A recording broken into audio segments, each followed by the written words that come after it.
Hello viewers, అందరికీ నమస్కారం. Welcome back to Sneha tech TV. Andhra Pradesh ప్రభుత్వం మరో కీలక నిర్ణయం తీసుకుంది. వర్క్ ఫ్రమ్ హోంపై కూడా సర్వే నిర్వహించాలనే నిర్ణయానికి వచ్చింది. వర్క్ ఫ్రమ్ హోమ్కు సంబంధించి ప్రభుత్వం సర్వే నిర్వహించనుంది. ప్రతి ఇంట్లో 18 నుండి 50 సంవత్సరాల లోపు ఉన్నవారి వివరాలను ఈ సర్వే ద్వారా సేకరిస్తారు. గ్రామ, వార్డు సచివాలయాల ఉద్యోగులతో ఈ సర్వే నిర్వహించనున్నారు. రాష్ట్ర వ్యాప్తంగా టెక్నికల్ స్కిల్, విద్యా అర్హతలు, ప్రస్తుతం చేస్తున్న పనికి సంబంధించి వివరాలు సేకరిస్తారు. మార్చి 10 వరకు సర్వే నిర్వహించనుంది ఏపీ ప్రభుత్వం. అయితే వర్క్ ఫ్రమ్ హోమ్ కల్చర్ మరింత అభివృద్ధిపై కూటమి ప్రభుత్వం దృష్టి సాధించింది.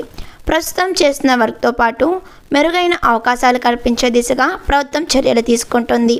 సర్వే తర్వాత వర్క్ ఫ్రమ్ హోమ్కు ఎక్కువ మంది ఆసక్తి చూపితే ప్రత్యేక సెంటర్లను కూడా ఏర్పాటు దిశగా ప్రభుత్వం ఆలోచన చేస్తుంది. ప్రపంచాన్ని కుదిపేసిన కరోనా మహమ్మారి తర్వాత దిగ్గజ కంపెనీలు సైతం వర్క్ ఫ్రమ్ హోమ్ మోడల్లోకి వెళ్ళిపోయాయి. ఇప్పటికే పలు కంపెనీల్లో ఇది కొనసాగుతుంది. ఇంకా కొన్ని సంస్థల్లో వారానికి 1-2 సార్లు వర్క్ ప్లేస్కు వస్తే సరిపోతుంది. మిగతా రోజుల్లో ఇంటి నుంచే పనిచేసేందుకు వెసులుబాటు కూడా కల్పించాయి.